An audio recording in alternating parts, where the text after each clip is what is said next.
You want to get in on these deals? Call now. How's it going today, guys? It's Dean the Jeweler, and I'm actually going to be talking today about jewelry. I know, wild. A jeweler talking about jewelry, crazy, absolutely crazy. But I actually just want to really talk about this because I keep talking to people. And it's like people keep buying costume jewelry, and they think they're buying real jewelry. I don't know what it is. And like I talk to my friends, and as a jeweler, I'm just gonna be honest with you. When a friend tells me they buy jewelry somewhere else, I want to strangle them. I want to strangle them to death. I've had this happen to me so many times where, like, someone's like, "Oh, I bought this. You would really appreciate this. I bought this wicked bracelet, man. It's 24 karat gold." You bought a bracelet, 24 karat gold. It doesn't look like 24 karat gold. It looks like 14 karat gold. And the bracelet looks like a really cheap link. And how much did you pay for this? Like $2,000. Okay, I could have helped you out. I could have saved you like $1,000. I want to strangle them to death. But this is the point. You go into a jewelry store, you think you're buying jewelry, but you're really buying pseudo jewelry, costume jewelry, okay? So I know this is going to be a controversial opinion, but I lump jewelry into 3 different categories. Costume jewelry. Costume jewelry includes actual bullshit costume jewelry, like crap, right?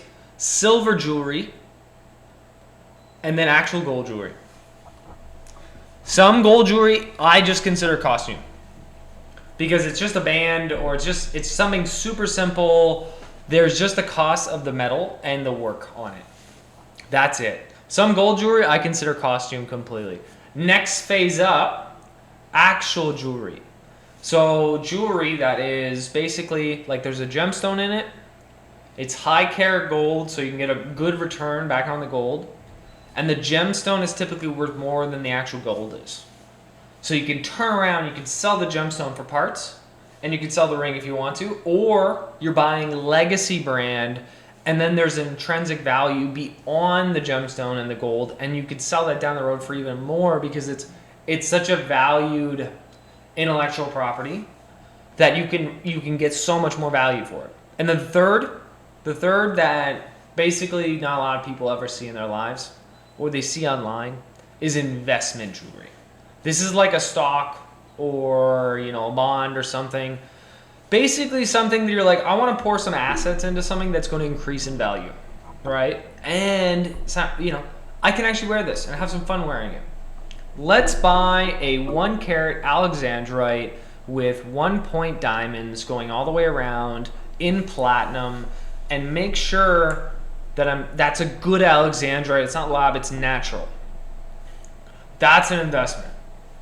You might be spending like $60,000, $70,000 on a really nice Alexandrite, but in 15, 20 years, you may double that.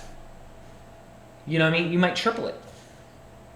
And it'll be easy to sell an Alexandrite a little bit below a carat. It could be 1 carat or a little bit below 1 carat. It's such a good size to sell. Sell back on the marketplace. The marketplace wants those. It's hungry for those. Everyone wants a carat, right? That is real jewelry. That is investment jewelry. That is the jewelry that people in the past, that's how they perceived in storing wealth.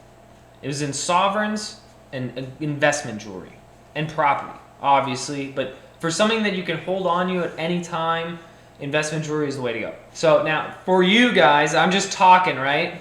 But this actually has a point. So for you guys, you are being sold into the idea that jewelry is actually investment jewelry. And costume jewelry is actually jewelry. So know what you're doing. You got to go in here, go into the jewelry store, realize what you're buying. You're not buying... Typically, you're not buying an investment unless you're buying a bracelet that weighs an ounce. And you're like, I just want to have an ounce on my wrist. That's investment jewelry too.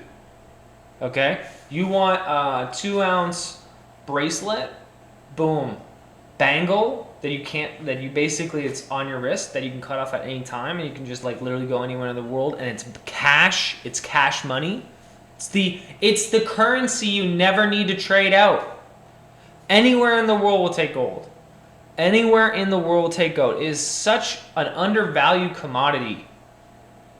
And I'm serious about this. People would laugh at that. I'd be like, no, it's totally valued. Well, why don't you have any? Why don't you have any? Why don't you have a reserve of gold? You've been making cash your entire life, and you don't have a reserve of gold? You know, this is on a tangent because this video is actually meant really just to say, like, to people, is like, know what you're buying. You know, but now I'm going to go on a tangent.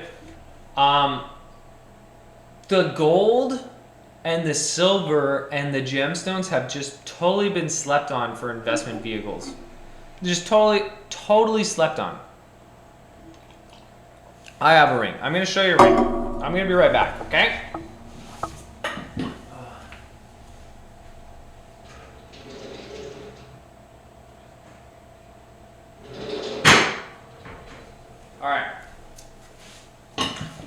All right. This is jewelry. This isn't investment jewelry, but this is where you can sell your ring for parts. Okay? You can sell your ring for parts if things happen, okay? So you see this?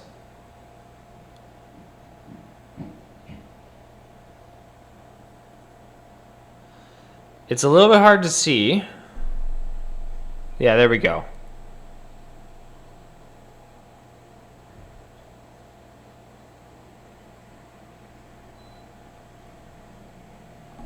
Okay, you saw a little bit about that. That is actually quite a nice ruby. That ruby alone is worth about $500. Okay, there's diamonds going all the way around, and it's set in 14K.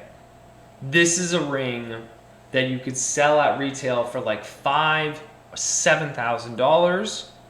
You know, if you chopped it up for parts, you could turn around and probably sell everything for about $1,000. I sell it for $35. Right? A jewelry store charge about $7. I'll sell it for half. You can do it up for parts for about $1,000. The ring is worth at least $25. $2,025. You know? This is what you'd want to do on a resale. You know, and someone bought this years ago, and rubies weren't that high. They were still high in price. Rubies have now outpaced diamonds. They have now outpaced diamonds.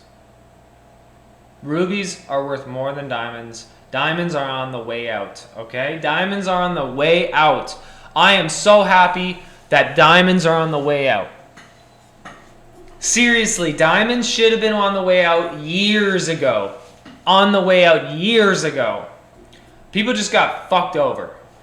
De Beers, all those companies basically just completely controls the market and pace out a certain amount of diamonds they're going to sell a year. Everywhere on the entire planet has diamonds. One very special thing about this, though, not every diamond is perfect, like a D flawless. So there's always going to be a value in a natural perfect diamond. But for H and beyond H, the prices should be in the dirt. They should be in the dirt. Like, they should be totally in the dirt. So, when you're buying jewelry, no. Think about what you're buying. Understand that what you're buying is either costume jewelry or investment jewelry, and treat it as such. Treat it as such. You know? And then, if you actually want to invest in a piece, you know, come here, come and see me. I will make you your investment piece of jewelry. I would love that. I would love that.